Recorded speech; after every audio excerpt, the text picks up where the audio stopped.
And also, it so happens that whenever you face failure, there are high chances most of us try to, we succumb to the pressure, or we succumb and we don't try to, kind of, just bounce forward. There's a kind of, I would say, it all boils down upon if we really want to make the most out of that failure. But there is, there are some emotions attached to it, the situation, and it can be anything. It can be your professional or personal life. But that push, can you suggest how you can actually, get one step ahead from that negative experience or something that actually broke you down at that particular point of time? Well, see, you bring a very valid point, and I've always believed now for the last few years, again, I've said this, before, that positive mental attitude, is something overrated for people.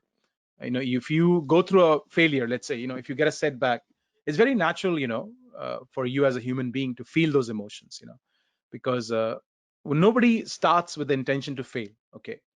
Uh, Everybody starts with the intention to win in life. And when we see the things, all falling down in front of us, it brings a lot of emotional charge. I mean, I have really cried, in all these setbacks I had in life, massively. Like I've cried for like weeks and months.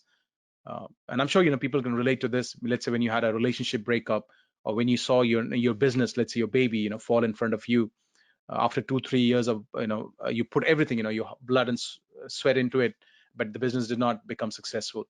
I get that emotion. I understand that. I can relate to it. I have had experience of that quite a few times in my life. At the same time, we also understand as human being, something that is called consciousness inside us. We always have an ability to choose. I'm not saying, don't be in that emotion, be with it, spend a few days to a few weeks. Feel weak, if you have to feel weak, cry if you have to cry. A lot of people, especially men, have been groomed in the Asian community to understand that crying is for weak people. It's not. There's all this bullshit dialects, mard ko dard nahi hota, has programmed the world in a whole different way. Everybody cries, and crying is the most amazing coach or therapy God has gifted you personally. Crying actually makes you feel lighter. So if you feel like crying, just cry, my friend. Whether, well, yeah, you want to hide and cry in a bathroom so nobody can see you, that's okay. So in my understanding, crying is very, very beautiful. It's a huge healing mechanism. It's a huge releasing mechanism. And then go out and get some help. you know uh, it'll be great to have a mentor, because for most successful people I've seen, who have learned a great deal from their failures, have always been open to, get a mentor or a coach.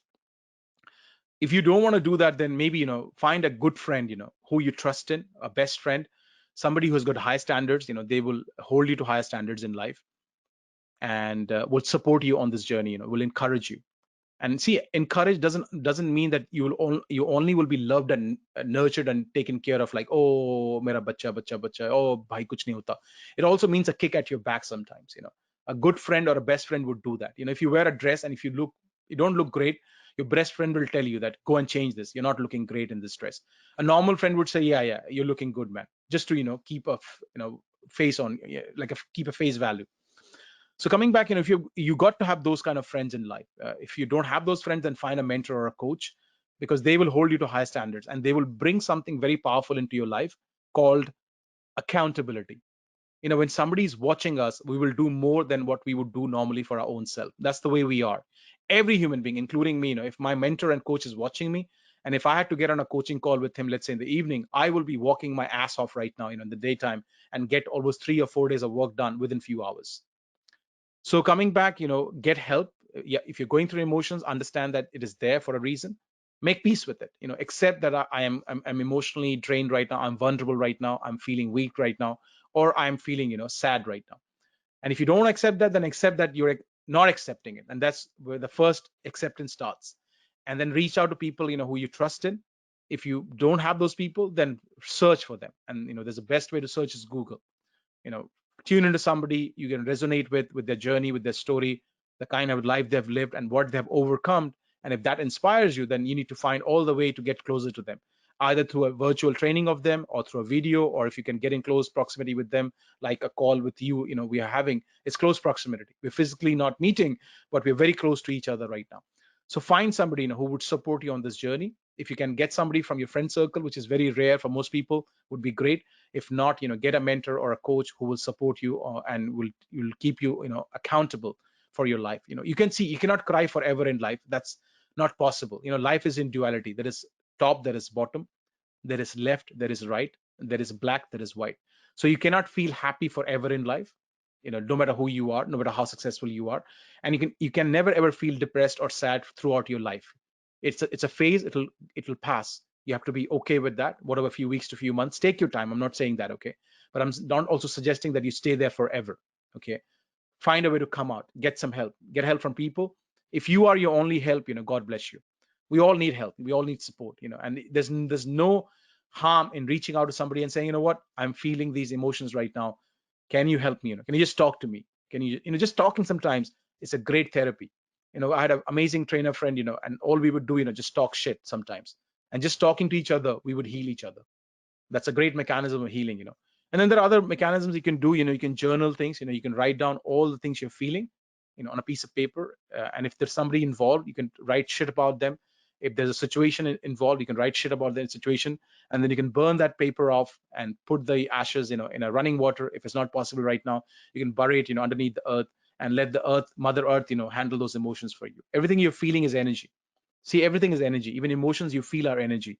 High emotions, happy emotions are energy. Low, sad emotions are energy. So you can release them. Or there's a visualization technique you can do. You can bring that younger version of you, few months old, few years old. Maybe you started a business 2 years old. You can bring the 2 years old Amandeep by closing your eyes in terms of visualization as energy. You can talk to it and release it. You can say, what, I forgive you. Please forgive me. We are both free. Something on those lines. Every person does the best they could, in the present situation with whatever they understand and know. That's what our parents did for us as well. But maybe that did not serve us, in every possible way. But we cannot go and hold grudges against them right now. They did whatever they could do, in the understanding, and they meant the intentions were pure, they meant the right thing for us. The same is with you, your intentions were right when you started. Things didn't go as per your plan. They understand there's a universal plan there. There's a universal intervention, which is taking you to the path where you have to go really, rather than what you think you have to go on. So coming back, there are some releasing techniques you can work on, get some help, and reach out to people, who can really hold you to higher standards and bring accountability in your life.